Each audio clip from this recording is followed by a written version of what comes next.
They say that OpenAI is a startup killer, and in many ways that's true.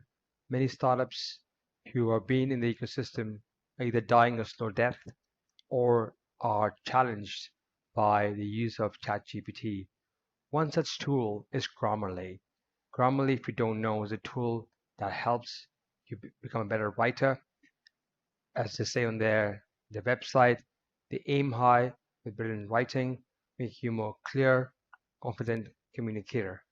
And so today, what I want to show you is how can you replace Grammarly almost completely with ChatGPT. Almost every feature of Grammarly can now be done by ChatGPT, which almost begs the question, why would you want to buy or subscribe to Grammarly?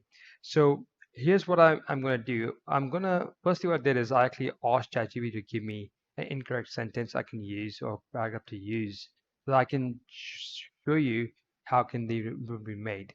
And through a bit of prompting, you can see that this can be done in a very clear way. So first thing I'm going to do is I'm going to take this.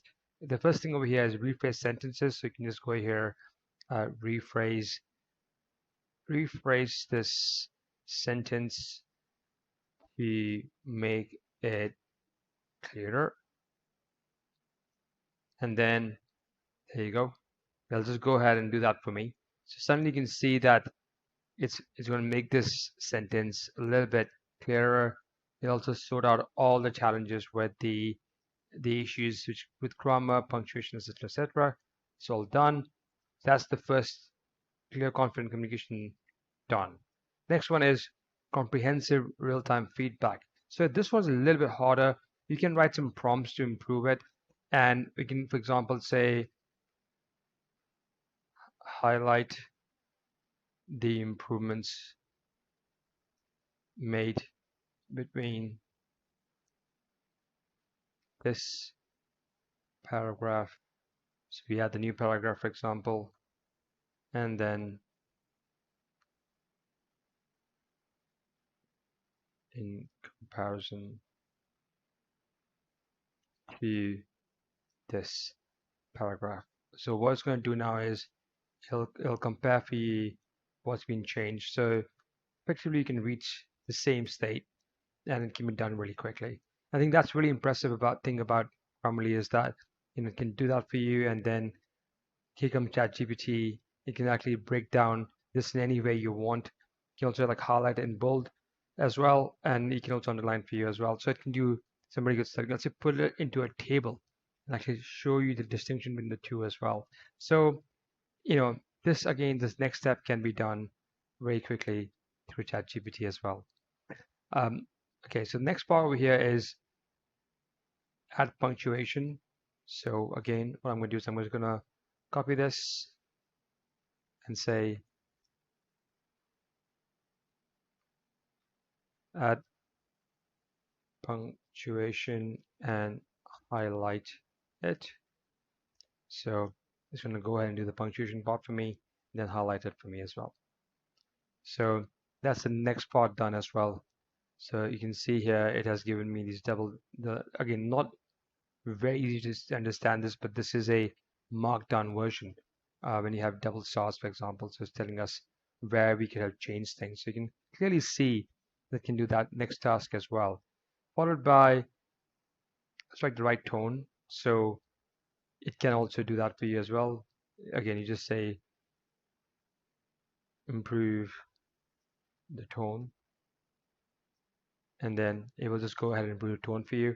So next task can be done very quickly as well, and it will just improve the tone for you.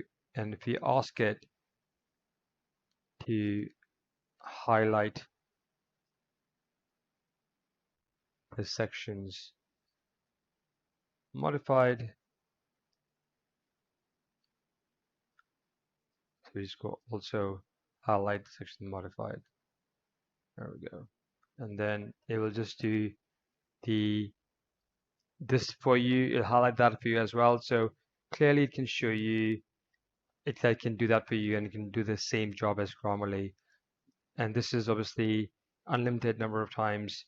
And if you just pay a little bit more, you can use it ChatGPT 4 as well. Okay, the other some other features were clarity focus, so you can do clarity. Again, I don't want to show you this, but this is really interesting. Tone adjustments. Now this one is again very similar. You just put tone adjustments there, plagiarism detector. This is a bit harder, and so what I've done is I've actually used Perplexity. So what I did was I actually copied something from a Wikipedia page of Microsoft Windows. I put that in there into the Perplexity, sorry, and I asked it, check if this content is plagiarized, and if so, from where. And you can see that it figured out very quickly the content that you provided us from Wikipedia page. It says it's a free online resource, but clearly it knows where it's from.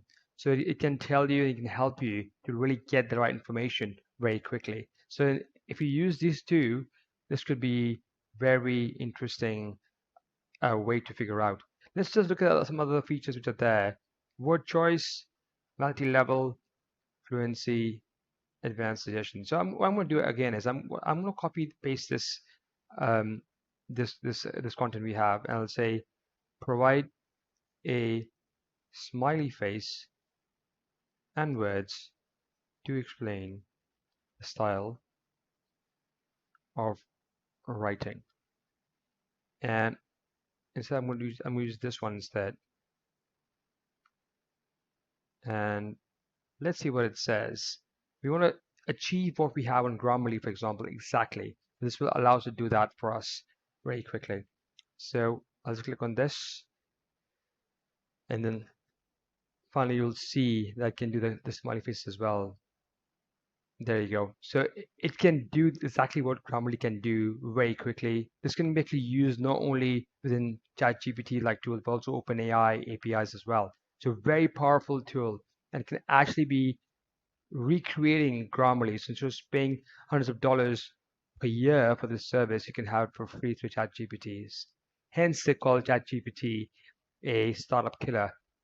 For AI tools, as it modifies its algorithm and adds more features to it, this is going to be a challenge. And so, innovating in AI can be very challenging when you have these big, large language models like OpenAI, Bard, Claude 2, for instance. Anyway, I hope you found this video useful. If you did, please subscribe and like and leave a comment for us. Look forward to seeing you next time, next week. Cheers. Bye.